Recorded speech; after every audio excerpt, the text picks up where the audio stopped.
Okay, so in this episode, we are going to focus on the chords of the C major scale.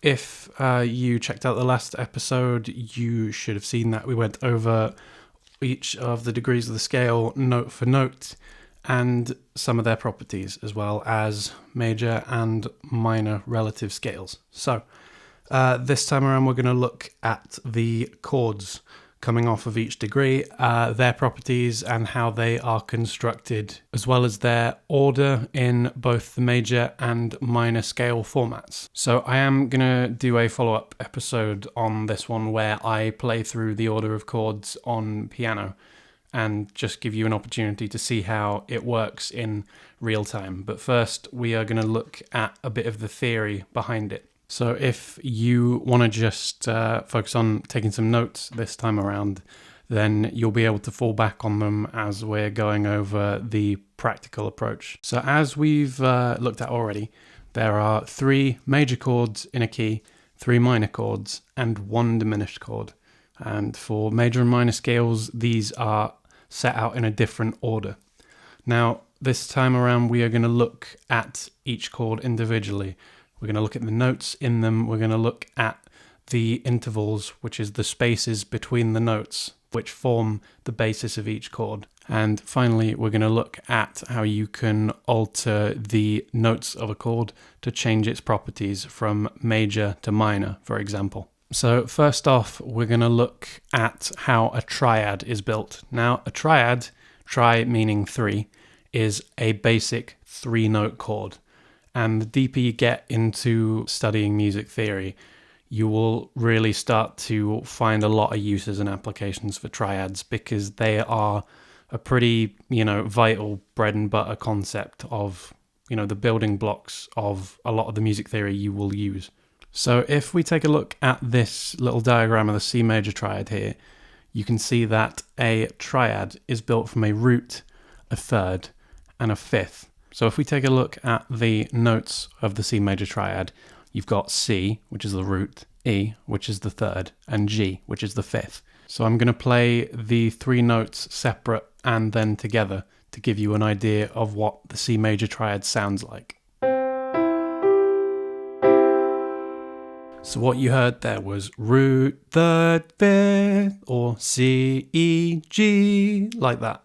Now, move your eyes up top to the C major scale, and we can see that the 1 is the C, skip over the D, to E is the third, skip over the F, to G is the fifth.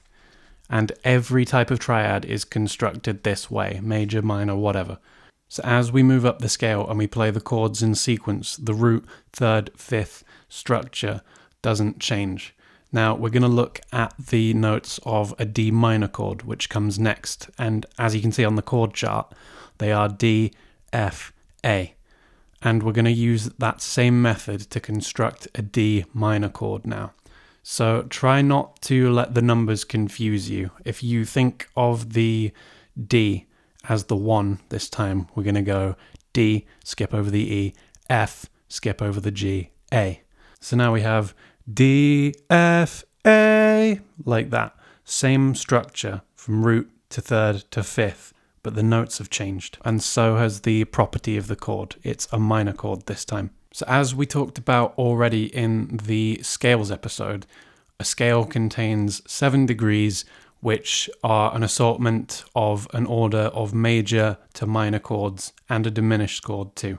So what I'm going to do is play a C major scale in sequence, and then I'm going to play each of the chords right afterwards to give you an idea of how each degree of the scale serves as a root note for its own chord.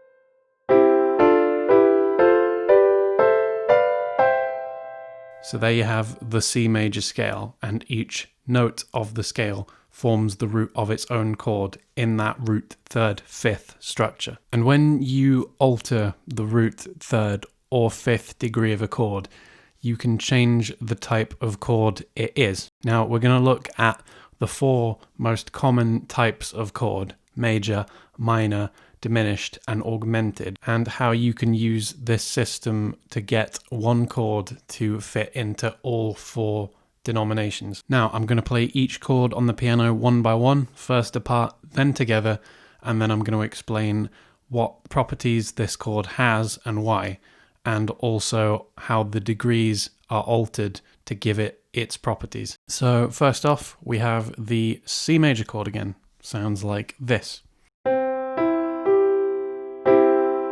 Now, major chords are characterized by their happy sound, and it is the order of intervals within the chord which give it its major or minor or other properties. So don't worry too much about intervals for now. I'm going to double back to this in a minute, but I just want to cover each of the four chord shapes first. So next we have our D minor chord. Sounds like this. Now, minor chords are characterized by a sad or dour sound, and major and minor chords are the two most common types of chord you will see in most music, which brings us to our slightly rarer B diminished chord, which sounds like this. Now, diminished chords tend to have an evil or scary sound, as you might have heard, and there's only really one to a key, and it tends to be avoided in, tuneful music because it is the most dissonant or out of tune sounding chord. So you'll never get this in a pop song, for example. And to close out, we have our C augmented chord, which sounds like this. Now, augmented chords are characterized by a kind of mysterious sound, and some people like to think of them as the James Bond chord or the spy chord because of this. And they are exceptionally rare inside of, most common forms of music, at least. And you might have noticed this already, but augmented chords aren't actually found inside of vanilla scales like C major or A minor. There would be a few more steps to work one of these types of chords into a common progression. So those four types of chord basically serve as the foundation for most other types of chord you will see, extended and otherwise, which is something we'll get into a ways down the road. But we're going to look at intervals now and how these chords are constructed from them. So chords, scales, and melodies take their shape because of the types of intervals between the notes. Now, major, minor, diminished, and augmented all work from this system of different intervals. And when you alter certain intervals in that chord, you change the property of the chord. And they still abide by the basic root, third, fifth structure, but now the root, third, or fifth is a different note, giving the chord a different characteristic, or changing the type of chord it is entirely. So this is all you really need to know about intervals for now. There's a lot to them, and they will have their own dedicated episode where we look at them in depth. But to start with, we're just going to apply them to four variations on a C major chord and how we can change the properties of the chord using this interval system. So what we have here are four variations on a C major chord. So this is where sharps and flats get involved, and we haven't looked at those yet because we're in C major, the standard key with no sharps or flats. Now, if you take a look at the bottom right of the page here, you can see the symbols which signify sharps and flats. So for flat, it's the little lowercase b sign, and for sharp, it's the hash sign, like you get on a phone. Now, if you need to conceptualize this in your head, think of sharpening a note as raising it, and flattening a note as lowering it, like I'm going to go into in a second. So, for example, if I take a standard C or C natural note and I sharpen it, it becomes C sharp. Whereas if I take the standard C note and flatten it, it becomes the note B. Now, this is a complicated thing to understand if you haven't dealt with the relationship between natural notes, sharps and flats before. So put a pin in that for now, and we're going to get into that in depth in the next episode. This is all you really need to know for now. You are either raising a note or lowering a note, so keep it that simple for now. And that brings us to the chord construction. So we have your standard C, E, G, happy major chord at the top here.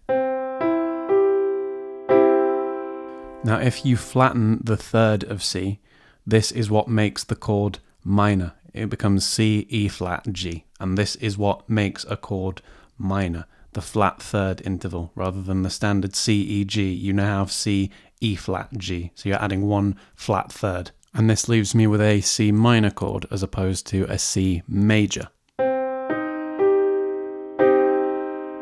Now, if I want to make this chord a diminished chord, I will flatten the fifth interval on top of the third, which gives me the fully diminished sound.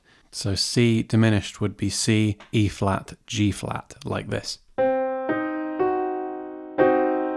Like that.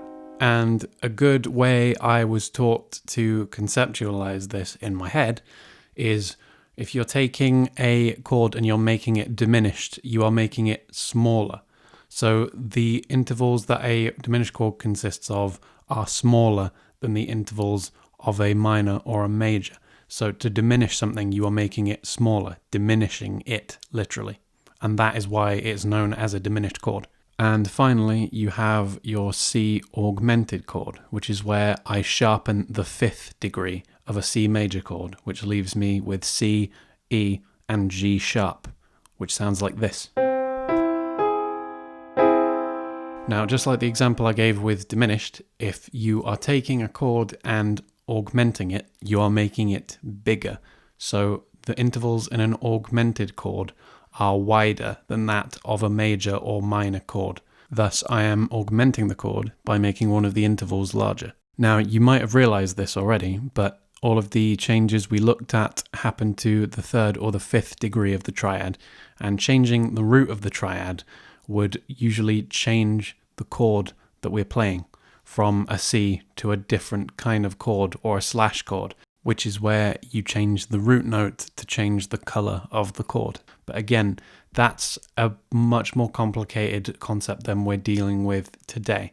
So I want you to be able to grasp how the triads function and the systems you can apply to them to change their properties before we deal with anything more complex. So that's about it for now. And next time around, we are going to take a closer look at intervals. You're going to learn each types of intervals, how you can memorize them through certain systems, and their relationships from the standard notes of a scale to the sharp and flat notes of a scale. I hope you learned a lot, and take it easy.